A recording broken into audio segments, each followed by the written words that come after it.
നമസ്കാരം. Third day vision വാർത്തകളിലേക്ക് സ്വാഗതം. വാർത്തകൾ വായിക്കുന്നത് അശ്വതി.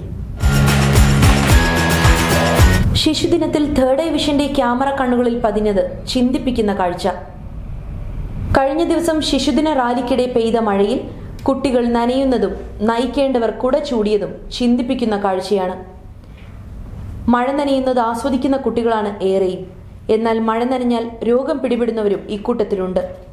കുട്ടികൾ നനയുമ്പോഴും അധ്യാപകർ കുടചൂടി നടക്കുന്ന കാഴ്ച ഒട്ടും ദഹിക്കാത്തതാണ്. ഏതൊരു മാതാവിനും പിതാവിനും ഇത് സഹിക്കാവുന്നതല്ല. വെട്ടുകാട് തിരുനാളിന് കൊടിയേറി.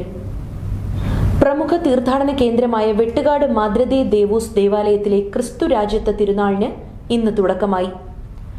ഇന്ന് ആരംഭിച്ച തിരുനാൾ 24-നാണ് സമാപിക്കുന്നത്. 23-നാണ് ക്രിസ്തുരാജ തിരുസ്വരൂപം വഹിച്ചുകൊണ്ടുള്ള പ്രദക്ഷിണം നടക്കുന്നത്. ഇന്ന് തിരുനാൾ കൊടിയേറ്റ് പ്രമാണിച്ച് തിരുവനന്തപുരം നെയ്യാറ്റിൻകര താലൂക്കിൽ ജില്ലാ കളക്ടർ പ്രാദേശിക അവധി പ്രഖ്യാപിച്ചിരുന്നു. ഹരിതകർമ്മ സേനയ്ക്ക് മാലിന്യ ശേഖരണത്തിന് ഇനി യൂസർ ഫീ വർദ്ധിപ്പിക്കാം. അജൈവ മാലിന്യം ശേഖരിക്കുന്നതിന് ഹരിതകർമ്മ സേനയ്ക്ക് കൂടുതൽ യൂസർ ഫീ ഈടാക്കാമെന്ന് വ്യക്തമാക്കി തദ്ദേശ വകുപ്പ് മാർഗരേഖ പുതുക്കി. സ്ഥാപനങ്ങൾക്ക് നിശ്ചയിച്ചിരിക്കുന്ന പ്രതിമാസ നിരക്ക് 100 രൂപയാണെങ്കിലും മാലിന്യത്തിന് ആനുപാതികമായും പ്രദേശത്തിന്റെ ഭൂമിശാസ്ത്രപരമായ പ്രത്യേകതകൾക്കനുസരിച്ചും നിരക്ക് വ്യത്യാസപ്പെടുത്താമെന്നതാണ് പുതിയ പരിഷ്കാരം. വീടുകളിൽ നിന്ന് അജൈവ മാലിന്യം ശേഖരിക്കാൻ പഞ്ചായത്തുകളിൽ കുറഞ്ഞത് 50 രൂപയും നഗരസഭകളിൽ കുറഞ്ഞത് 70 രൂപയും തുടരാമെന്നും മാർഗരേഖയിൽ പറയുന്നുണ്ട്. കൂടിയ തുക എത്രയാണെന്ന് മാർഗരേഖയിൽ രേഖപ്പെടുത്തിയിട്ടില്ല. ഉത്സവങ്ങളിൽ ആനയെ എഴുന്നള്ളിക്കുന്നതിന് മാർഗരേഖയുമായി ഹൈക്കോടതി. ഉത്സവങ്ങൾക്ക് ക്ഷേത്രാങ്കണത്തിലോ മറ്റ് സ്ഥലങ്ങളിലോ ആനകളെ എഴുന്നള്ളിക്കുമ്പോൾ ജനക്കൂട്ടത്തിൽ നിന്നും വാദ്യമേളക്കാരിൽ നിന്നും 8 മീറ്ററെങ്കിലും അകലം പാലിക്കണമെന്ന മാർഗനിർദ്ദേശങ്ങൾ ഹൈക്കോടതി പുറത്തുവിട്ടു. കൂടാതെ രാവിലെ 9 മണി മുതൽ വൈകിട്ട് 5 വരെ ആനകളെ റോഡിലൂടെ എഴുന്നള്ളിക്കരുതെന്നും നിർദ്ദേശം നൽകിയിട്ടുണ്ട്.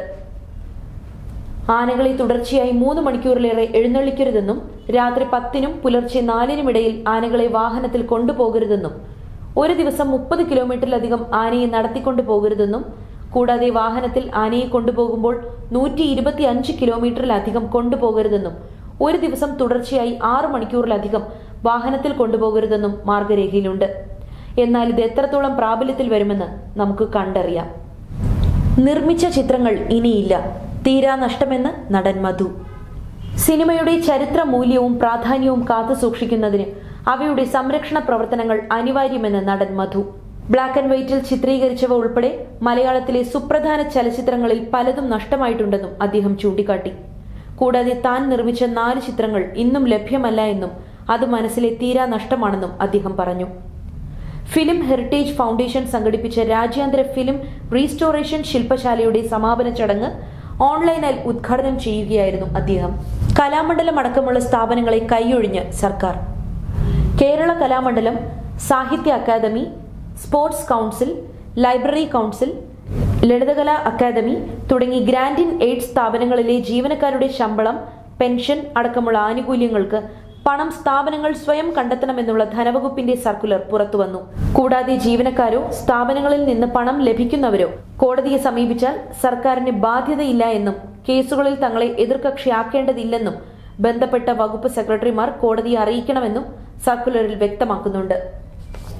7 ഭൂഖണ്ഡങ്ങളിലെ 7 കൊടിമുടികളും കീഴടക്കി മലയാളി. ഓസ്ട്രിയയിലെ ഉയർന്ന കൊടുമുടിയായ മൗണ്ട് കോസിയാസ്കോയും കീഴടക്കിയതോടെ 7 ഭൂഖണ്ഡങ്ങളിലെയും വലിയ കൊടിമുടികൾ കീഴടക്കിയ ആദ്യ മലയാളിയായി ഷെയ്ഖ് ഹസൻ മാറി. ഏഷ്യയിൽ എവറസ്റ്റ്, ആഫ്രിക്കയിൽ കിളിമഞ്ചാരോ, വടക്കൻ അമേരിക്കയിൽ ഡനാലി, യൂറോപ്പിൽ മൗണ്ട് എൽബ്രൂസ്, അന്റാർട്ടിക്കയിൽ മൗണ്ട് വിൻസർ, തെക്കേ അമേരിക്കയിൽ അക്വൻകാഗ്വ എന്നിവയാണ് 4 വർഷത്തിനിടയിൽ ഷെയ്ഖ് ഹസൻ കീഴടക്കിയത്. വില്ലേജ് ഓഫീസുകളിൽ നട്ടം തിരിഞ്ഞ ജനം. 20 കോടി പാഴാക്കി റവന്യൂ. റവന്യൂ രേഖകൾ ഡിജിറ്റൽ ആക്കാതെ ജനം നട്ടം തിരിയുമ്പോൾ അനുവദിച്ച കോടികൾ പാഴാക്കി വകുപ്പ്. കമ്പ്യൂട്ടർ വൽക്കരണത്തിലൂടെ സ്മാർട്ട് ആവാൻ ബജറ്റിൽ അനുവദിച്ച 23 കോടി രൂപയിൽ 20.14 കോടിയും തിരിച്ചു നൽകി. ഓൺലൈൻ സോഫ്റ്റ്വെയർ വികസനം, ഇലക്ട്രോണിക് ഉപകരണങ്ങൾ വാങ്ങൽ എന്നിവയ്ക്കായിരുന്നു തുക. കമ്പ്യൂട്ടറുകളും അനുബന്ധ ഉപകരണങ്ങളും വാങ്ങാനുള്ള ചുമതല ലാൻഡ് റവന്യൂ കമ്മീഷണർ സെല്ലിനാണ്. എന്നാൽ പല വില്ലേജ് ഓഫീസുകളിലും ഭൂമിയുടെ കരമടയ്ക്കൽ രസീതിന്റെ പ്രിന്റ് എടുക്കാനാവാത്ത സ്ഥിതിയാണ് നിലവിൽ. നല്ലൊരു ശതമാനം വില്ലേജ് താലൂക്ക് ഓഫീസുകളിലും കമ്പ്യൂട്ടറുകളും പ്രിന്ററുകളും പ്രവർത്തനരഹിതമാണ്. വാർഷിക അറ്റകുറ്റപ്പണിക്ക് പണമില്ലാതെ ഉദ്യോഗസ്ഥൻ വിഷമിക്കുമ്പോഴാണ് കിട്ടിയ പണം പാഴാക്കി വകുപ്പിന്റെ ഈ വീഴ്ച. മോദിക്ക് ഡൊമിനിക്കായുടെ പരമോന്നത ബഹുമതി. കരീബിയൻ രാജ്യമായ കോമൺവെൽത്ത് ഓഫ് ഡൊമിനിക്കായുടെ പരമോന്നത ബഹുമതി പ്രധാനമന്ത്രി നരേന്ദ്രമോദിക്ക്. കോവിഡ് കാലത്ത് ഡൊമിനിക്കയ്ക്ക് ഇന്ത്യ നൽകിയ പിന്തുണ മാനിച്ചാണ് ബഹുമതി നൽകുന്നതെന്ന് ഡൊമിനിക്ക പ്രധാനമന്ത്രിയുടെ ഓഫീസ് പത്രക്കുറിപ്പിൽ അറിയിച്ചു. മുണ്ടക്കൈ ഉരുൾപൊട്ടൽ ദേശീയ ദുരന്തമായി പ്രഖ്യാപിക്കാനാവില്ലെന്ന് കേന്ദ്രമന്ത്രി. വയനാട്ടിലെ മുണ്ടക്കൈ ചൂരൽമല ഉരുൾപൊട്ടൽ ദേശീയ ദുരന്തമായി പ്രഖ്യാപിക്കാൻ നിലവിലെ ചട്ടം അനുവദിക്കുന്നില്ലെന്നും കേന്ദ്ര ആഭ്യന്തര സഹമന്ത്രി നിത്യാനന്ദ റായ് പറഞ്ഞു. ഇക്കാര്യം അറിയിച്ച് ഡൽഹിയിലെ കേരളത്തിന്റെ പ്രത്യേക പ്രതിനിധി പ്രൊഫസർ KV തോമസിന് അദ്ദേഹം കത്ത് നൽകുകയും ചെയ്തു. പ്രളയം, ഉരുൾപൊട്ടൽ പോലുള്ള 12 ദുരന്തങ്ങളുടെ കാര്യത്തിൽ ദുരന്ത നിവാരണത്തിനുള്ള പ്രാഥമിക ഉത്തരവാദിത്വം സംസ്ഥാനത്തിന്റേതാണെന്നും ദുരന്തബാധിതർക്കുള്ള ആശ്വാസം സംസ്ഥാനങ്ങൾ SDRF ഫണ്ടിൽ നിന്ന് നൽകണമെന്നുമുള്ള കാര്യങ്ങളാണ് കത്തിൽ രേഖപ്പെടുത്തിയിരുന്നത്. എന്നാൽ വയനാടിനെ തകർത്തെറിഞ്ഞ ഉരുൾപൊട്ടൽ ദേശീയ ദുരന്തമായി പ്രഖ്യാപിക്കാൻ വിസമ്മതിക്കുന്നത് ദുരിതമനുഭവിക്കുന്നവർക്ക് അവശ്യ സഹായം നിഷേധിക്കലാണെന്നും സങ്കല്പിക്കാനാവാത്ത നഷ്ടം നേരിട്ടവരോടുള്ള ഞെട്ടിക്കുന്ന അനീതിയാണെന്നും പ്രിയങ്ക ഗാന്ധി വിമർശിച്ചു. SMV സ്കൂൾ കമാന നിർമ്മാണം പ്രതിഷേധത്തെ തുടർന്ന് നിർത്തിവെച്ചു. SMV സ്കൂളിലെ പുതിയ കമാനങ്ങൾ നിർമ്മിക്കാനായുള്ള പദ്ധതി ഉപേക്ഷിച്ച് കോർപ്പറേഷൻ. കമാനം നിർമ്മിക്കുന്നതിനായി 1.5 മാസത്തോളമായി നടന്ന നിർമ്മാണ പ്രവർത്തനങ്ങളാണ് പ്രതിഷേധത്തെ തുടർന്ന് കോർപ്പറേഷൻ അവസാനിപ്പിച്ചത്. സ്കൂളിന്റെ മറുവശത്ത് നവീകരണം നടക്കുന്ന ബാറിന് ലൈസൻസ് പുതുക്കി ലഭിക്കാനാണ് പുതിയ കമാനങ്ങൾ 1 മീറ്ററോളം ഉള്ളിലേക്ക് മാറ്റി നിർമ്മിക്കുന്നതെന്ന ആക്ഷേപത്തെ തുടർന്നാണ് ഇപ്പോൾ പ്രവർത്തനം ഉപേക്ഷിച്ചത്. സ്കൂളിന് മുന്നിൽ ബാർ വരുന്നതിൽ വിദ്യാർത്ഥികൾ നടത്തിയ പ്രതിഷേധം തേർഡ് ഐ വിഷൻ ഉൾപ്പെടെയുള്ള മാധ്യമങ്ങൾ കഴിഞ്ഞ ദിവസം പുറത്തുവിട്ടിരുന്നു. ഭീമാപള്ളി ഉറൂസിന് ഡിസംബർ 3 തുടക്കം. ഈ വർഷത്തെ ഭീമാപള്ളി ഉറൂസ് ഉത്സവം ഡിസംബർ 3 മുതൽ 13 വരെയാണ് നടക്കുന്നത്. തീർത്ഥാടകരുടെ സുരക്ഷയ്ക്കും ക്രമസമാധാന പാലനത്തിനുമായി കൂടുതൽ പോലീസുകാരെ വിന്യസിപ്പിക്കുന്നതിനും ക്യാമറകൾ സ്ഥാപിക്കുന്നതിനുമുള്ള നടപടികൾ, കൂടാതെ ഭീമാപള്ളിയിലേക്കുള്ള റോഡുകളുടെ തെരുവ് വിളക്കുകളുടെയും അറ്റകുറ്റപ്പണികൾ, സമയബന്ധിതമായിട്ടുള്ള പ്രവർത്തനങ്ങൾ പൂർത്തിയാക്കാനുള്ള നടപടികളും നടക്കുന്നുണ്ട്. വാട്ടർ അതോറിറ്റിയുടെ ബോർഡ് വച്ച കാറിൽ പിടികൂടിയത് 40 കിലോ ചന്ദനം. കോഴിക്കോട് വാട്ടർ അതോറിറ്റിയുടെ വ്യാജ ബോർഡ് വെച്ചാണ് ചന്ദനമുട്ടികൾ കടത്താൻ ശ്രമിച്ചത്. കാറിന്റെ ഡിക്കിയിൽ നിന്നും 40 കിലോയോളം ചന്ദനമുട്ടികൾ വനം വകുപ്പ് പിടികൂടി. സംഭവത്തിൽ 5 പേരെയാണ് പിടികൂടിയത്. രഹസ്യവിവരത്തെ തുടർന്ന് Kozhikode Malaparamba water authority office പരിസരത്തായിരുന്നു വനം വകുപ്പ് പരിശോധന നടത്തിയത്. വാട്ടർ അതോറിറ്റി വാടകയ്ക്കെടുത്ത് ഓടിക്കുന്ന കാറിനുള്ളിൽ ചന്ദനം കടത്തുന്നു എന്നായിരുന്നു വിവരം. കാറിന്റെ ഡിക്കിയിൽ നിന്നും 40 കിലോയോളം ചന്ദനമുട്ടികളാണ് പിടികൂടിയത്. ലഹരി മരുന്നുകളുടെ ഉപയോഗം കൂടുന്നു, ജയിലറകൾ നിറയുന്നു. തടവുകാർ നിറഞ്ഞ് പൊട്ടിത്തെറിയുടെ വക്കിലായി പൂജപ്പുര സെൻട്രൽ ജയിലിൽ കഴിഞ്ഞ 1 മാസത്തിനുള്ളിൽ പുതിയതായി എത്തിയത് 117 തടവുകാരാണ്. അതിൽ 32 പേർ പോക്സോ പ്രതികൾ, 12 പേർ മയക്കുമരുന്ന് കേസിൽ ശിക്ഷിക്കപ്പെട്ട് ആക്രമണ സ്വഭാവമുള്ളവർ. ജയിൽ ചാട്ടവും സംഘർഷങ്ങളും പതിവായ പൂജപ്പുര ജയിലിൽ തടവുകാർ വന്ന് നിറഞ്ഞുകൊണ്ടിരിക്കുന്നത് ദൈനംദിന പ്രവർത്തനങ്ങളെയും ബാധിക്കുന്നുണ്ട്. 6 തടവുകാർക്ക് ഒരു ജയിൽ ജീവനക്കാരൻ രീതി ഇപ്പോൾ നിലവിലില്ലാത്ത പൂജപ്പുരയിൽ ഇനിയും തടവുകാരെ കുത്തിനിറച്ചാൽ വൻ പ്രതിസന്ധിയിലേക്ക് നീങ്ങുമെന്ന ആശങ്കയിലാണ് ഉദ്യോഗസ്ഥർ കഴിയുന്നത്. ആകാശത്തെ വലിയ അമ്പിളി.